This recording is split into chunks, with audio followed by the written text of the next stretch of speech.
Dragi Janez Muljica, lepo te pozdravljam tukaj v naši sredi. Prišel si v Slovenijo, že 43 let misionariš in imaš veliko izkušenj in doživeti tvojega misijona. Vesel sem, da boš spregovoril za našo internetno stran, za naše obiskovalce. Torej, prisrčno pozdravljam, zdaj pa kar spregovori. Izvoli, kar želiš, povej. Najlepša hvala. Jaz bi na kratko povedal, zakaj sem misionar, kako sem postal misionar in kaj pravzaprav delam kot misionar. Izhajam iz pobožne družine. Mama mi je rekla, da sem se rodil predčasno, bo je 2 meseca predčasno in so mislili, da bom umrl. In pol je ona se zaobljubila, da bo vse napravila, da bom postal duhovnik. In res,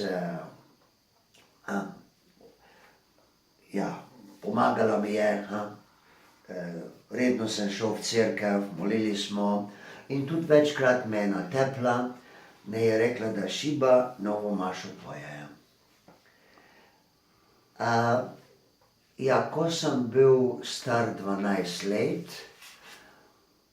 po 5. razredu sem šel v Prištino, tam je bil misionar mamin bratranec, Jože Bakan, in bratranec in jaz sva bila pri njem 3 leta. V začetku je res bilo zelo težko, ker nisem vedel srbščine, nisem vedel, kako se piše v cirilici, ampak vzelo je nekaj časa in je vse šlo lepo. Mogoče nekaj najlepšega, kaj sem se tam navadil, je, da sem imel prijatelje med Šiptarji, Srbi, Cigani, Turki. In mogoče je to bil res lepi uvod v misijonsko delo. Greš daleč med druge ljudi, so problemi, ampak nekako, če vztrajaš, nekaj lepega pride ven. Potem sem šel v malo semenišče v Dubrovnik in zanimivo je bilo tam, smo se kopali v morju od 25. marca do 1. novembra. In včasih je bilo mrzlo, včasih vroče, deževno, sončno, včasih je morje bilo mirno, včasih pa veliki valovi. In jaz sem bil majhen, pa so me nosili gor pa dol, kak če bi bil kakšni štopalc. In to je nekak simbol, kak misionar mora biti prilagodljiv, kak mora vztrajati, biti vodi, če je lepo ali pa ne.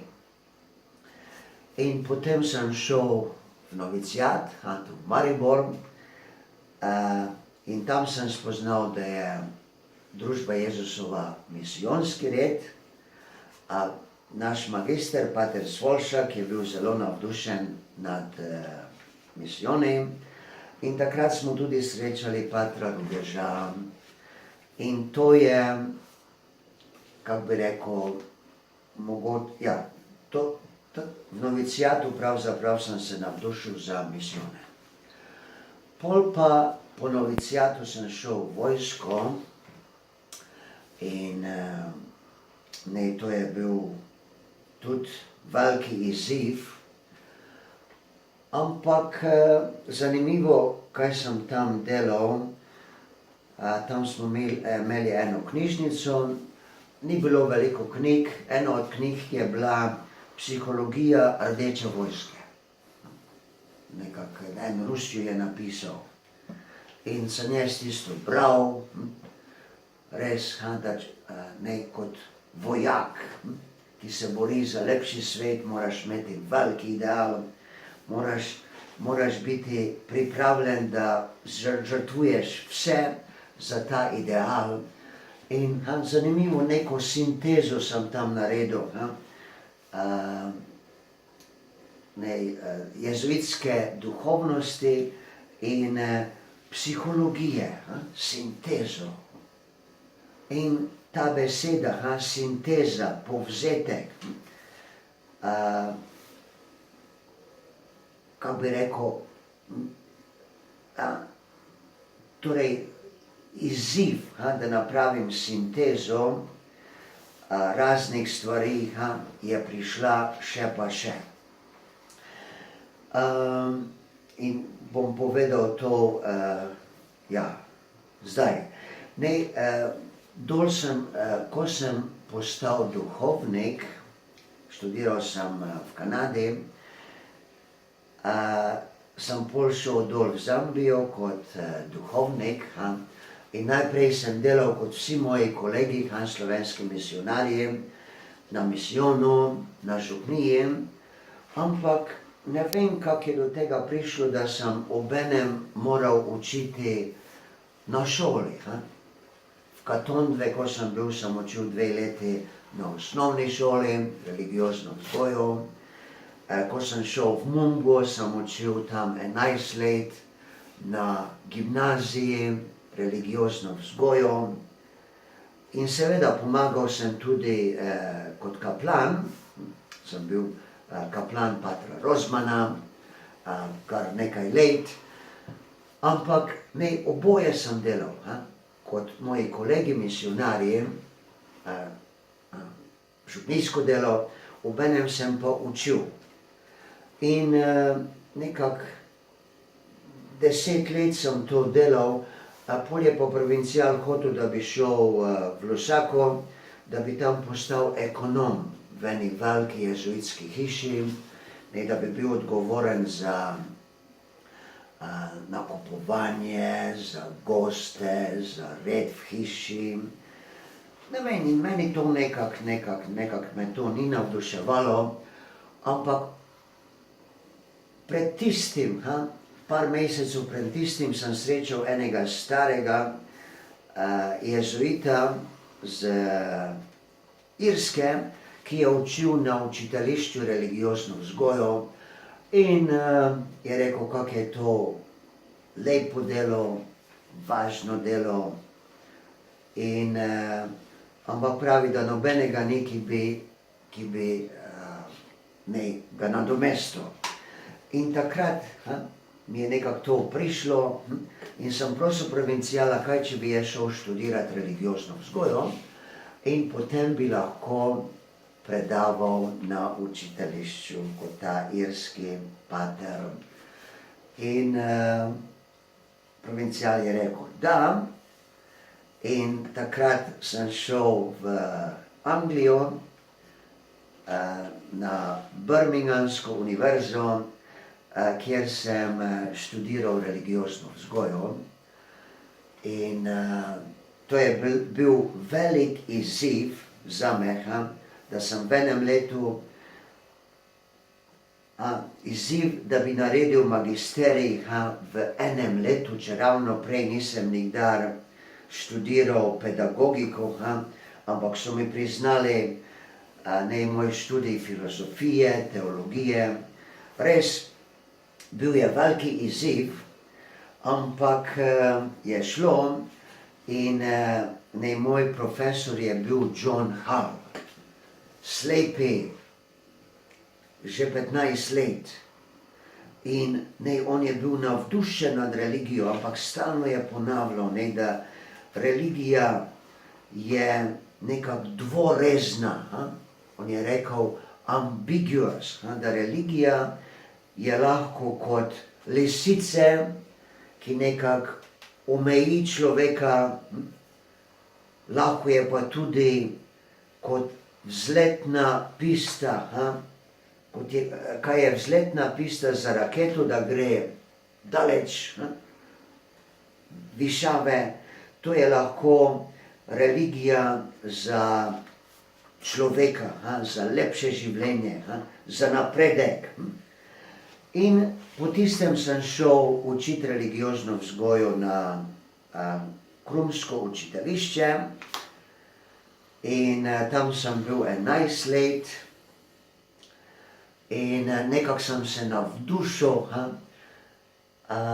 Program tam je bil 3 leta, ne smo pripravljali učitelje za nižje razrede gimnazije in nekaj najlepšega za mene je bilo, ko mogoče čez nekaj časa študentka se nekako spremeni, postane nekako bolj samozavesten, nauči se misliti, nekako dobi ideal, da gradi lepši svet. In torej jaz sem užival pri tem, pol sem pa šel na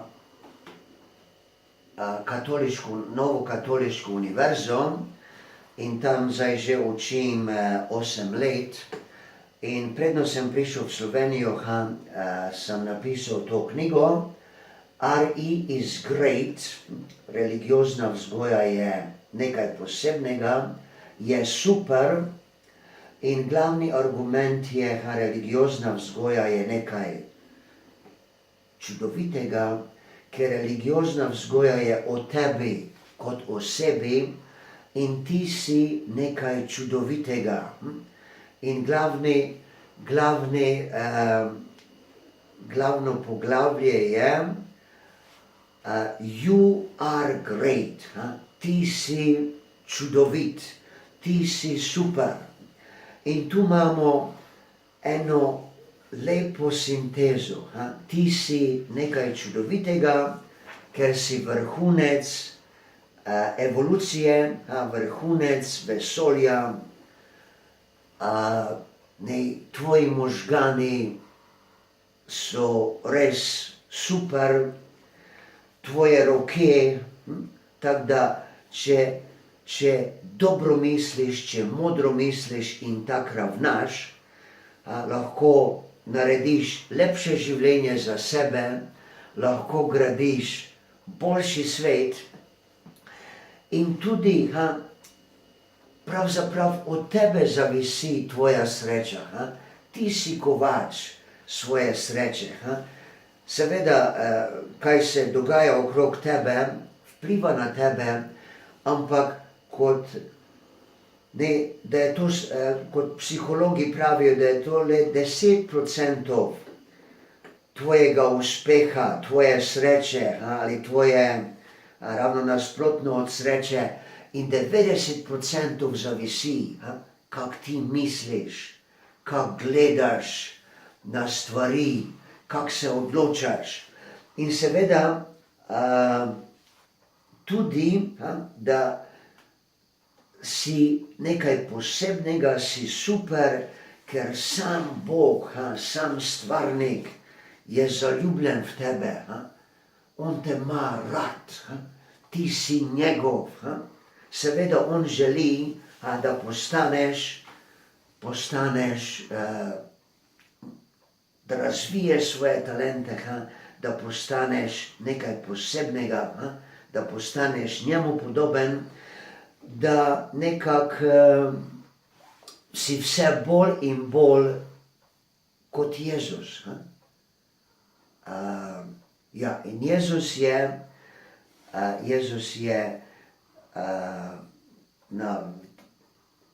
kako se to po slovensko pravi,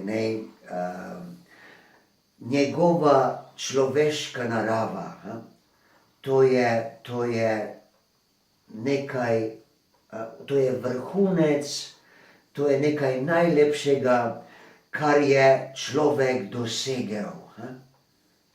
Ne fizično, Jezus je bil močan, čustveno, res bil čustveno inteligenten, moralno, ni maral korupcije, da bi se ljudje pretvarjali. Bil je blizu Boga. In torej, ko delam v tej religiozni vzgoji, nekako ta beseda sinteza pride, se rabi, dela se na sintezi še pa še. Religiozna vzgoja, to je sinteza religije in vzgoje. Tam mi učimo v religiozni vzgoji ne samo krščanstvo, ampak tudi afriško tradicijo. In religiozna vzgoja pomaga našim mladim, da postanejo afriški kristjani, da postanejo moderni Afričani. In torej, glavni cilj religiozne vzgoje naj bi bil, da pomaga mladim Afričanom, mladim Zambijcem, da na en poseben način doživijo, da njihovo življenje je nekaj lepega, enkratnega, čudoviti zaklad, poln potencijala, poln talentov, in religiozna vzgoja jih izziva, da res nekaj najlepšega napravijo za svoje življenje. To na kratko delam kot misionar, zaradi tega sem misionar in res nekaj najlepšega je, ko jaz vidim, da čez kakšno par mesecev, kakšno leto, študent, ki ga učim, navadno po 4 ure na teden, da nekako zaživi, zacveti. In po mojem, to je cilj ne samo religiozne vzgoje, to je cilj krščanstva, to je, kaj Bog od nas želi. Janez, čudovite misli si nam podelil. Morda ti postavim še vprašanje, kaj pa zdaj, odhajaš nazaj, imaš kakšne posebne načrte, ostajaš pri istem delu, kaj si v Sloveniji trenutno počel, če nam poveš? Torej, jaz odhajam nazaj. Tudi včasih sem mislil, da bi mogoče prišel v Slovenijo, ker tam imamo dosti poklicov. Ampak zanimivo, da naš zambijski provincial mi je rekel, da pride v Slovenijo, na Hrvaško, na Poljsko, da pove vam mlajšim jezuitom, da ste dobrodošli, da rabimo nove misionarje. Torej, pridi. Torej, hvala za povabilo, ne samo meni, tudi tistim, ki bodo gledali ta naš posnetek. Torej, odhajaš nazaj. Jaz ti želim v imenu vseh, ki obiskujemo našo internetno stran in gotovo v imenu nas slovenskih jezuitov, da še tako naprej s tem navdušenjem, gorečnostjo in ognjem oznanjaš. Podal si nam veliko lepih misli, ki nam lahko koristijo. Prav to nam večkrat v Sloveniji manjka, kar si nam predstavil. Rečem naj ti samo to. Bog te blagoslovi, bodi zdrav, zadovoljen, vesel in srečen in še naprej oznanjaj s tako veliko plemenitostjo in žarom. Bog te živi, Janez. Poklonaj.